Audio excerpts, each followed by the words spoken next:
Good evening. Welcome to the Crawford County Republican Committee Candidate Forum for the spring primary. We're going to start with the invocation from George Gregg.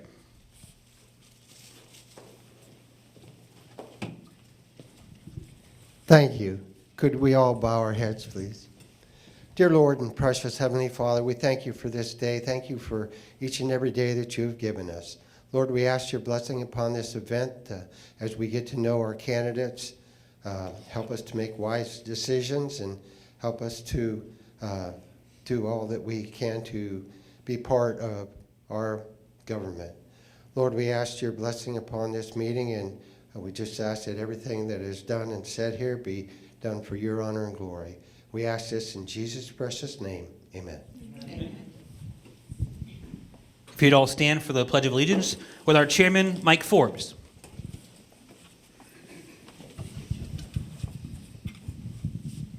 I pledge allegiance to the flag of the United States of America and to the republic for which it stands, one nation, under God, indivisible, with liberty and justice for all.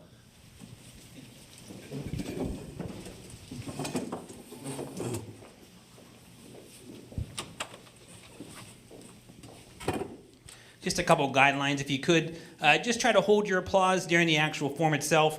We want to have time to have the questions put in place and answered correctly. Also, if your phones are not silenced, could you try to silence them for me? Just to give you a couple guidelines we've done here, we had a coin flip that to determine who was going to go first. The person who won the coin flip could go first or defer. Sarah won and deferred to Renee, so Renee will be going first. Each candidate will answer 5 questions.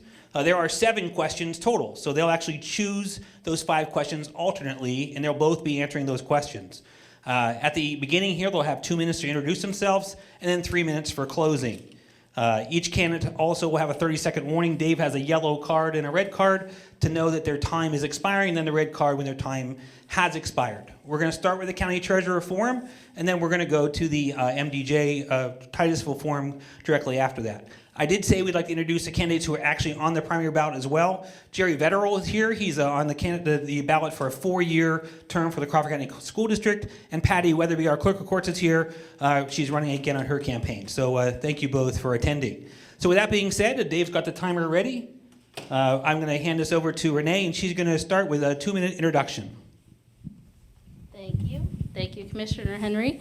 I also want to thank Cool 101.7 and Armstrong, as well as the Crawford County Republican Committee for hosting this forum and everyone that came out tonight. I'm Renee Kaiser, candidate for County Treasurer. I am currently a Crawford County auditor, serving in my 2nd year as auditor. Prior to that, I worked in the Treasurer's office under Christine Kresiak for 9 years. I have a degree in business administration from Point Park University and 20 years of banking experience from Mellon and Citizens Bank, both in Meadville and in Cambridge Springs. I am a lifelong county resident, born and raised in Meadville. I live in Sagertown with my husband Josh and our 2 sons and 3 dogs.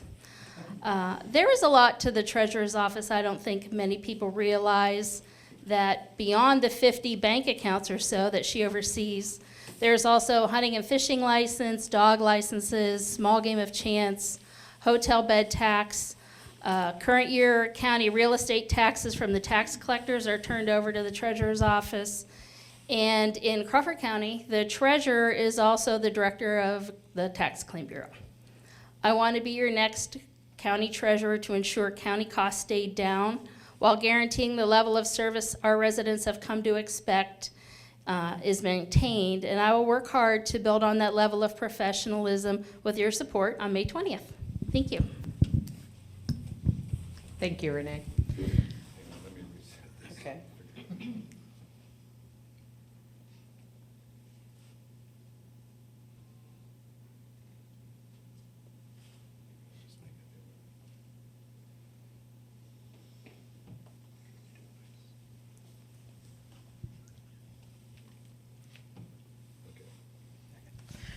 Thank you also, Cool 101 and Armstrong, for being here, as well as the Republican Party for hosting this forum to give us this opportunity to speak to everybody that's here today and everyone watching at home or listening on the radio. My name is Sarah E. Medvec. I'm running for the Crawford County Treasurer also. I am currently the Woodcock Township and Woodcock Borough tax collector. I started Woodcock Township 10 years ago and the borough 6 years ago. I'm also the Crawford County Tax Collectors Association president. I was elected to that position 6 years ago and have continued to do that since. I have over 25 years in the financial world of experience, not only owning my own small business for over 13 years, but also working in accounting and finance in different aspects and doing bookkeeping as well. I would like to be your next county treasurer because I have worked closely with the treasurer's office as a tax collector over the last 10 years, and I do know quite a bit of what's gone into it, as well as I'm willing to learn and get in there and help. I'm have great leadership qualities, as well as I'm efficient and accuracy, and that's it. Thank you. Okay, Renee, you're first, so you can pick questions 1 through 7. Let's go with question 4. Question number 4. It's one of my favorites. Just so you know that Dave and I actually created the questions. Dave did the MDJ questions. I did the treasurer questions, and no one else has seen those except for Dave and I. And actually, we just finished up today by looking over the last ones. So the first question for the both of you, and we'll start with Renee. The county commissioners for 5 consecutive years have passed a no-tax increase budget. How will you do your part to keep the costs in the treasurer's office within the allowable expenses for your office? I do think it's very important to keep costs down.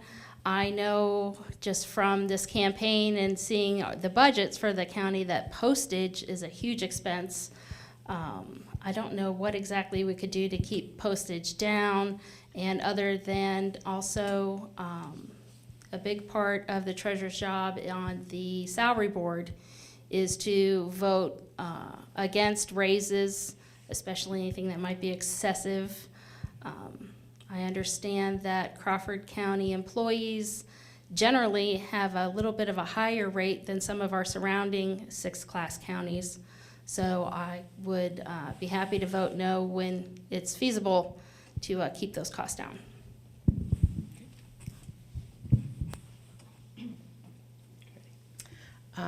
I agree with a lot of what Renee said. I would determine what costs can be trimmed down and keep them down. We don't need to be raising taxes for anybody in the county. We definitely need to trim our costs. Postage is a difficult one with constantly going up at the UPS, but we could definitely find other ways to maybe send them out besides through the mail. As well, I would review the budgets and make sure that we're keeping them as low as possible so that we're not spending money where it doesn't need to be spent. Okay. And go ahead, and if you want to pick the next question for you. I will pick number 2. Okay, question number 2. What do you think the most important issue facing the treasurer's office is in the future, and how do you plan on addressing that issue?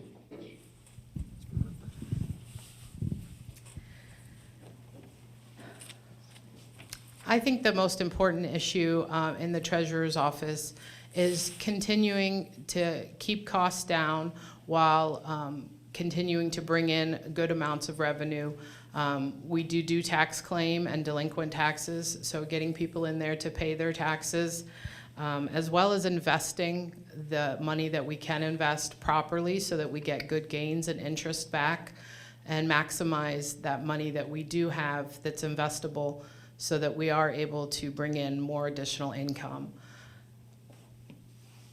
I also feel that keeping other costs down, such as postage, like we had said, and as well, that's it. I think an important part of the future treasurer's office would be to see what we could do to embrace technology to help residents who might want to receive even their tax bill electronically. That might be something that we could look into, as long as the state statute, of course, allows for that. I wouldn't want to force someone to receive it electronically if they would rather have it by postal mail. I don't think it's right for seniors especially to be forced into the new technology if they're not comfortable with it.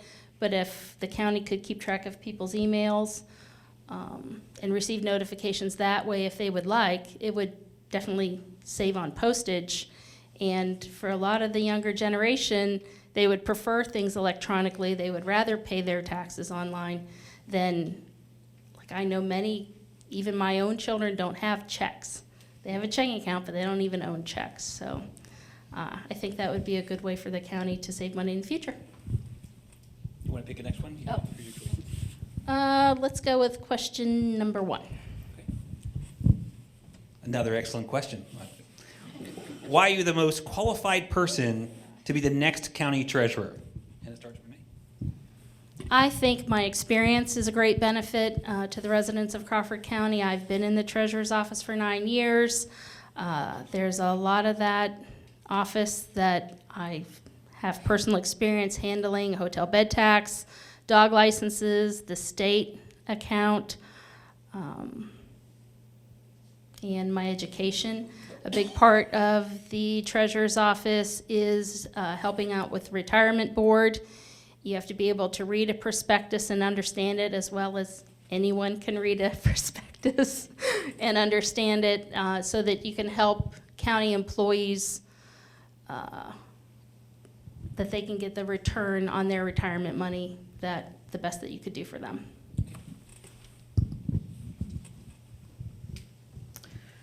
I think I'm qualified to be the treasurer, not only because of my 10 years as a tax collector.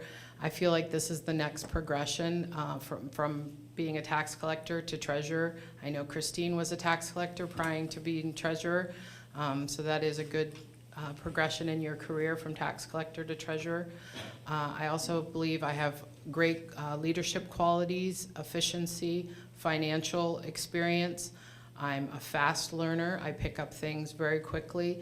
I didn't know a whole lot about tax collecting when I became a tax collector, but I quickly learned and was able to then turn around and train other tax collectors in our county.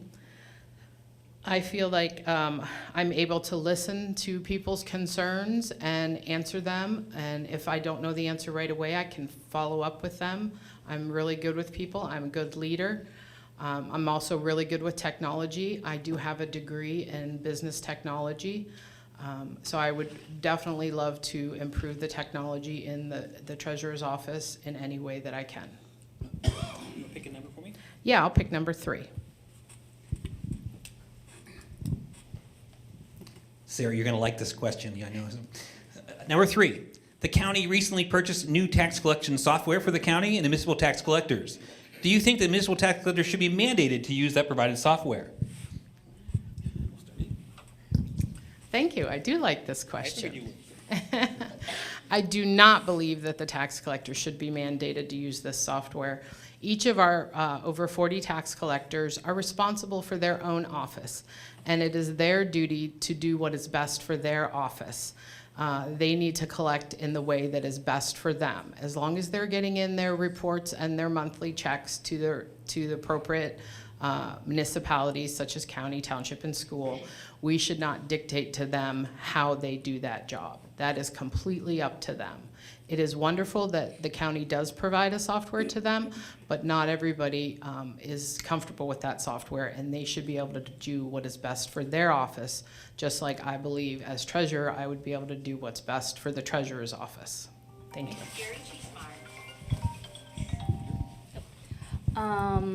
I do understand the new software is a point of contention for a lot of tax collectors. As far as mandating them to use it, I would hate to do that, but when they turn over their left for collection reports at the end of the year, it is an excessive burden on the treasurer's office if those reports are not formatted all in the same way. It would be thousands of properties with delinquent tax, and it would be a lot of man hours for the office to manually upload those into an Excel spreadsheet. So I understand they are their own elected official in their own right, but their left for collection reports should have to be turned over in a uniformed way. Okay, and you actually pick 5, 6, or 7? 5. Okay, number 5. A large part of the job of treasurer is managing the staff within the office. Can you describe your management style and what experience, if any, do you have with managing people? I think I have I know I have management experience. I was a teller manager for Mellon Bank for a number of years, and I had about 5 tellers I was in charge of. The treasurer's office, actually, that would be 5 too, has 5 staff currently. I have a good working relationship with everyone in that office. They're very professional, and I don't think I would have to keep my thumb on them in a sense. They all know their own jobs, and I think I would be a good manager.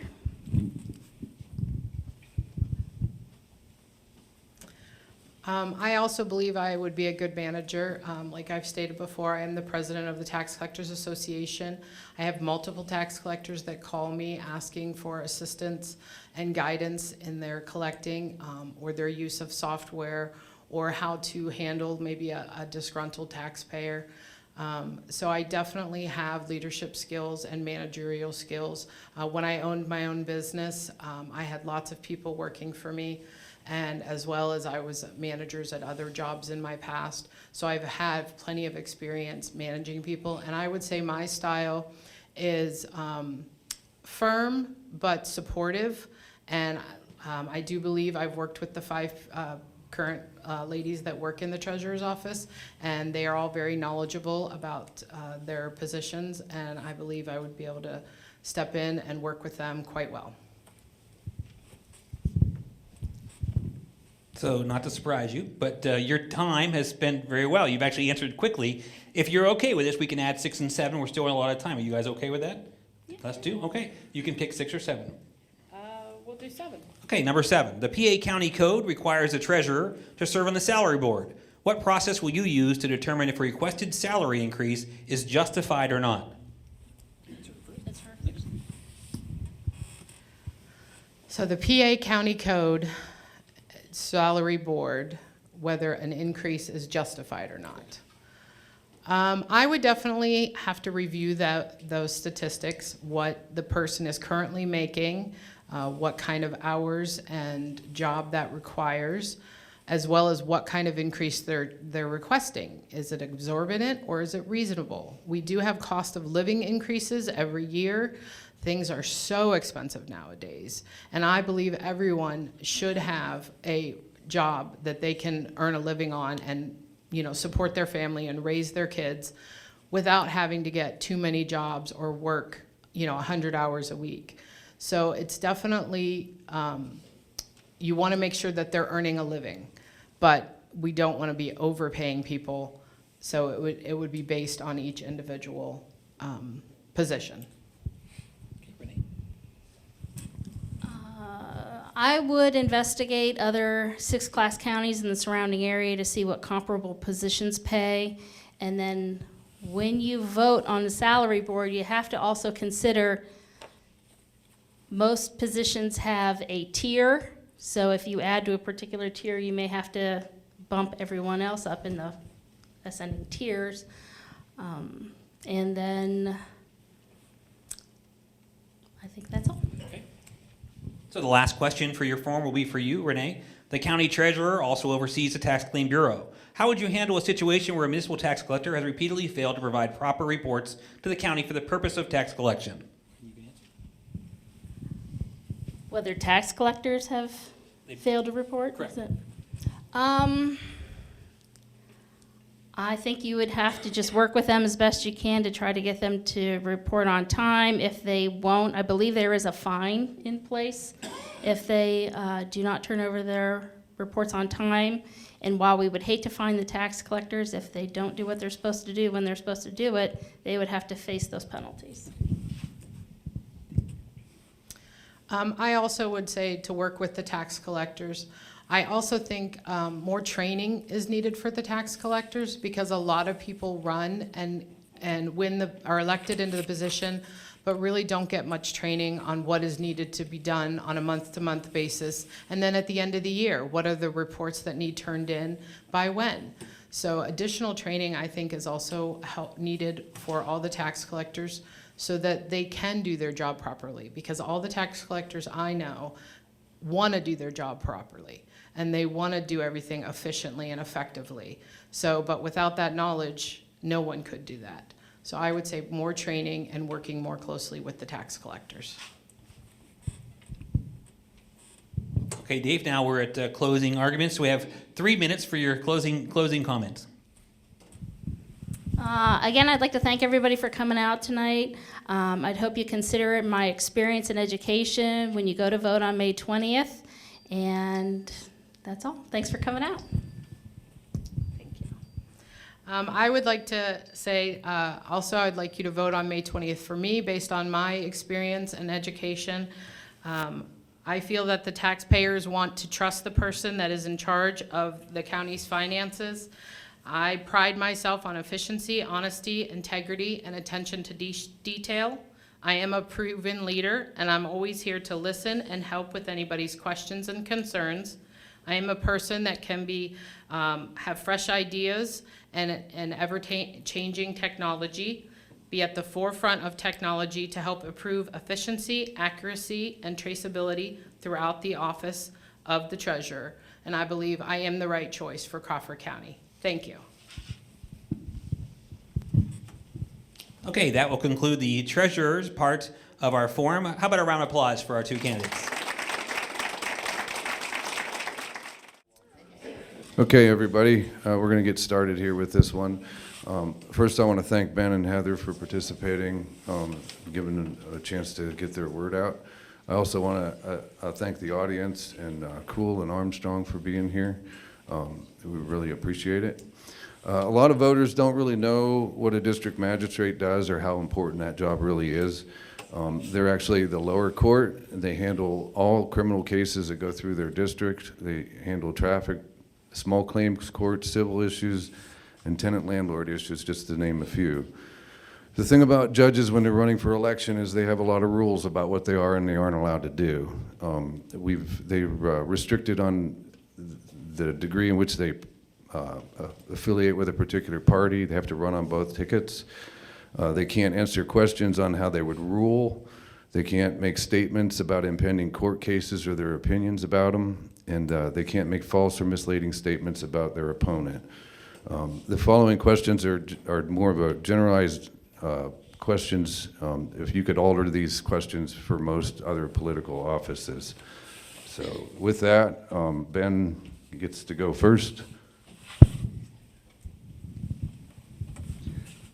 Hello, I'd first like to thank Sheriff Powers and Eric for putting on this event along with the Republican committee. My name's Ben Leach. I'm a sergeant with the Youngsville Borough Police Department. I'm running for Magistrate District Judge. I'm a Titusville graduate. Soon after high school, I went to college for sports administration, health and phys ed, because I wanted to work with our youth. Shortly after that, I realized that I was heading towards a field that I didn't have any desire to go in, and I changed career paths and went to the Mercyhurst University Police Academy. I graduated in 2011 and searched for a police job from then on. As I started testing for multiple municipalities, I knew that I wanted to remain home because I wanted to do something in my hometown. I was fortunate enough to take an exam as a firefighter for the Titusville Fire Department and offered the opportunity to be a firefighter. And so first opportunity to give back to my community, and I loved it. And I actually got to work alongside my father, who was the assistant chief at the time at the fire department. From there, I continued to test and tried to strive to be a police officer, and I still wanted to remain in my community. I was fortunate enough in May of 2012 to be offered that opportunity at Youngsville Borough Police Department. I began my career right then and there as a patrolman and was forced through a residency to move to that area. 3 years after moving into the area, I was fortunate enough to be able to come back home and then start my family here in Titusville. In my police officer's experience, I've had experience with the laws, and I'd like to apply that common sense approach to the law, to my community, and to the level of courts, such as a magisterial district judge. Thank you. Hi, my name's Heather Roberts. Again, thank you to the Republican Committee for having us here this evening. I too am running for Magistrate, 3306. I was born in Titusville, like Ben. I graduated from high school in 2003, and then I went on to Penn State University, where I earned a degree in crime law and justice in 2007. I have 3 children, and I married my husband Jack in 2008. Shortly after that, he was deployed to Iraq, so I didn't really know exactly what I wanted to do. So I ended up taking a position in the oil and gas field as a title abstractor and researcher, where I did title work. I was in and out of courthouses, analyzing court documents. In 2015, I took a position as a legal advocate for a domestic violence center, essentially preparing protection from abuse orders for individuals affected by domestic violence and sexual assault. I helped navigate them, through that whole court process, interacted with law enforcement, the DA's office, and able to help victims through that process. In 2020, I took a position as a civil litigation paralegal over in a law firm in Franklin, Pennsylvania, with Brian Spade. In that time, I've handled many civil matters and learned the civil procedures, including, like Sheriff said, landlord-tenant complaints is one of them. That's it. Okay, Ben, which question would you like? 3. Question 3. As a district magistrate, you will be responsible for the budget for their office and is accountable to the taxpayers of the county. What experience do you have managing a budget, and what are your priorities when making budgetary decisions, whether personal, business, or governmental? Thank you. So as a sergeant in a leadership role in my agency, we often have line items, and I've attended budget meetings. And we try and stress on, when we put a budget together, we try and prioritize it from the top down. In doing so, as a supervisor and of officers underneath me, we try and do things together on a budget. That way it'll help most of the individuals involved in our agency. And so it's a little piece of that side of things on the budget that I've handled through my agency. Now, fortunately, as a president of our FOP, I also handle the budget when we do things for fundamental or fundraising events and such thereof. So aside from that, that's about it. So with budgets, when I was with the Domestic Violence Center, often that's funded by grant money. And I would help our supervisor. We'd have to budget items to see, how much is allotted for each certain service that is pursued. And so I think I was able to help determine, how much, of essentially each service would be needed. I think that's it. But I have no other than that. That's it. Sorry. Sorry. Oh, wait, it's my- Yeah, you can Which choose. question do you want? That was number 3. That was number 3. I want number 1. What's that? 1. 1? I think he has to use this to yes. Question number 1 is, why do you want to be a magistrate, and what makes you qualified for the position? So my interest in being a magistrate actually stemmed from when, at the time, my husband was running for school board, and he was going around getting signatures with Amy Nichols, who was the former magistrate. And that kind of gained my interest a little bit. And I thought, well, having a degree in crime law and justice, I thought that seemed like something I wanted to do as I progressed.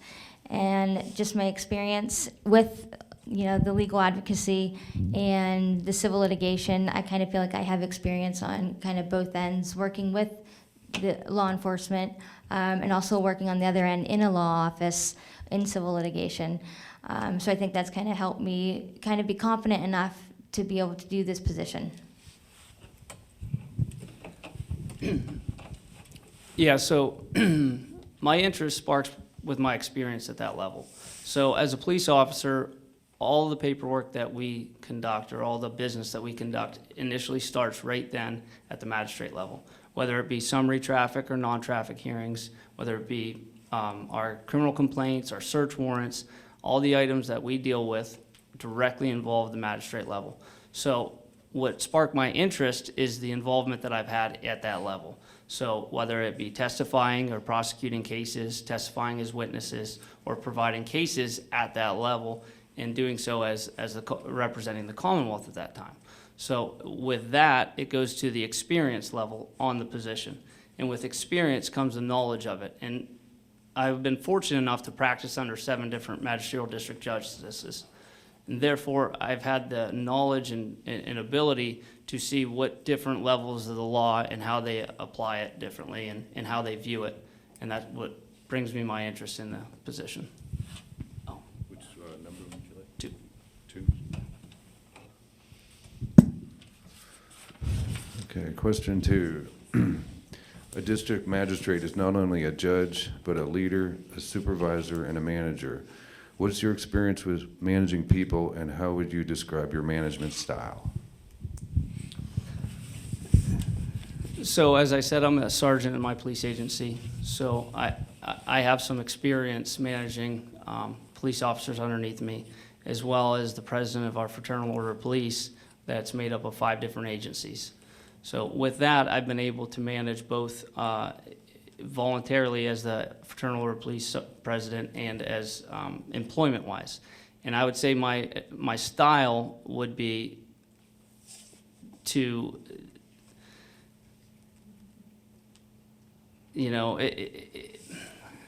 lead by example. I mean, in anything that we do, I think if we're able to just lead by example, then those will follow. That's why I was put in the positions I was. There was no sergeant's position in the Youngsville Borough Police Department. They created it for me. They knew that I had leadership qualities and that I could lead people underneath me. And the same thing with 30-plus officers in the Fraternal Order of Police at 5 different agencies. They nominated me as president because they thought I could lead that agency or that Fraternal Order of Police into the future. So prior to, while I was in college, I actually did have a position in retail, and I was a manager in that I had to delegate, delegate tasks to certain individuals. I had to create the hours, the schedules of the employees, and I think just in general that you should have a good rapport with your employees, and I think that they should look up to you. You should be respectful of them. They should be able to come to you with anything that they need. As a paralegal, we do have a couple assistants that I'm able to delegate work to as well. And like I said, just overall, I think just the respect level. Just know that you're there for them if they need you, but also to be firm. You don't want to be a pushover, and I think that's important. What number would you like? 4, 5, 6, or 7? Anything? Yeah, 6. 6. Define the meaning of integrity.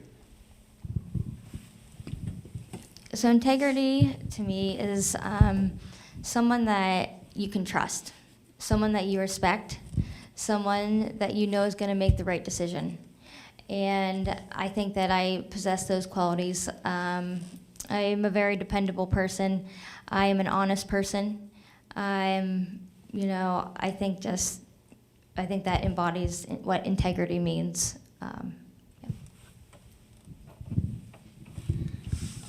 I think integrity gets broken down into knowing what you know and knowing what you do is right and it's the right thing.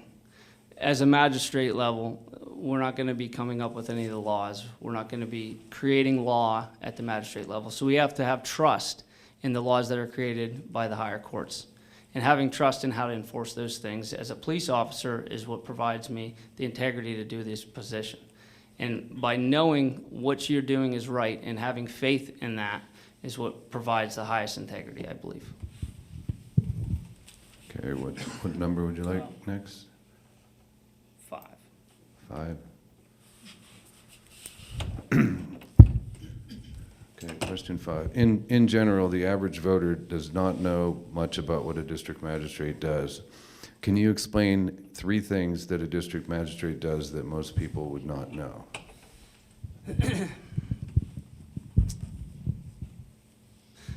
Well, I think it's a breakdown. So when speaking of the level of court that a district magistrate is, we said that it has summary hearings in front of the courts. And oftentimes those summary hearings are prosecuted by a police officer, and the defendant may or may not have counsel. So in knowing that there's no representative of counsel, I think it should be common sense at the magistrate's level. But it is also for a prima facie case, which is a preliminary hearing in order to bound a case over for courts, which means that two things have to be shown. Number one, a crime was committed, and number two, that individual or the defendant in that case likely had committed the crime. So it's a very low level of court. That's two things. What do I get? Three things? It's 3 things. Okay. And then finally, as said before, it's going to be a lot of the landlord-tenant stuff or civil matters, $12,000 and less, so a low civil crime. Okay, so my first one, Ben just said, landlord-tenant issues. I've had a lot of experience with that at my law firm. That's one of the things I handle is landlord-tenant issues, making sure there's the notice to quit, right? They have to have that notice at least 10 days, depending on what's in the contract. In filing the complaint, with the magisterial district judge, writ of possession, so there's those things. Another thing is truancy. So they also handle truancy cases when kids, are not at school. That's one issue that would come up in the magisterial level. And one more thing. Trying to think. Oh, property disputes. So property disputes are probably a pretty big one as well. I know recently at our firm we had an issue that we had to defend somebody because there were fruit trees on their property, and somebody claimed that they were just a little bit to the south. So we had to try and determine, whose property they were on. So those types of disputes do come through the magistrate's office as well. Closing? I think you still have you guys want to do the last two we have time? I don't care. Okay. Do you want to do the last two? If you both want to. Doesn't matter to me. We'll close. We can close. Making a decision, should I add that one? Who goes first, me? Who goes? Well, I went first on the question. Yeah, so she goes. So I think in general, I feel like I have experience on both kind of the criminal side as far as being so I didn't say this, but as part of my background, I was on call. So when I was on call with domestic violence, I would actually respond on scene to domestic calls as well as at the police station. And from there, and then after that, I would go, to hearings with individuals as well. I'd accompany them. I also have experience on the civil side, handling landlord-tenant issues, property issues. I think I'm well-rounded that way. But I think I think I can be more fair, and this is why. It is because I am not in law enforcement. And nothing to Ben, but I feel like if you had to make a ruling against law enforcement, which candidate would you feel that would be more easily able to do that? And I think just by virtue of being a police officer, that might be hard to do. They have a strong camaraderie. I mean, the Thin Blue Line, they're a tight group. And I just think that maybe, not saying that he couldn't rule against police, however, I think being a more neutral candidate in that aspect, I think I could more easily be able to do that. And I think it just comes down to fairness. I think it goes down and is broken down like this. I created the ideas of these three core values of justice. And at the top of that is one's character and integrity. I've been able to hold myself accountable in that aspect. My character and integrity has always been able to shine through in anything that I've ever done. I follow that up with the knowledge and experience. I have true knowledge and experience in the courtroom, not just as a witness, not just as preparing the cases, but actually prosecuting the cases. Whether it be a traffic summary, non-traffic summary, whether it be a misdemeanor 1, 2, or 3, or a felony and above for a prima facie case. I have real courtroom experience and real experience as a magistrate's level. And then finally, that goes down to my third and final, which is having fairness and compassion. Being fair when it comes to applying the law is something that I've always been able to do. As a police officer, we have what is officer discretion, which doesn't mean that every violation we witness or observe, we enforce the law on that, or cite the individual, or charge the individual. We have discretion to do so when we feel it's necessary, right? We've spoken to the victims, we've spoken to the witnesses, we've spoken to the offenders. We know when it's best used, and that's what the laws are created for. See, the laws are written in black and white, but they are meant to be enforced in its color. And without actual experience or knowledge of doing so, it would be hard to press to try and make decisions on them. Thank you very much.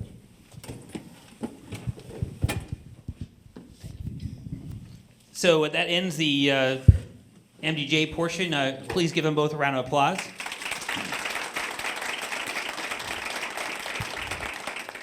So just some dates to remember so you understand with the election process. The last day to register to vote is May 5th. The last day to apply for a mail-in ballot is May 13th. And of course, you can vote on Election Day on May 20th. I would suggest if you could, first of all, no matter who you're voting for in the primary, reach out to these folks, Renee, Sarah, Heather, and Ben. They all came here of their own free will. They weren't forced or coerced to do that. And it really means a lot. A lot of the elected officials in this room for the county have been in these same seats and chairs that you've been in, and I think that all four of you are very admirable for that. So I would ask you to go to their table, meet them, talk to them. Please eat some cookies, but we do appreciate your attendance, and thank you for attending our forum tonight.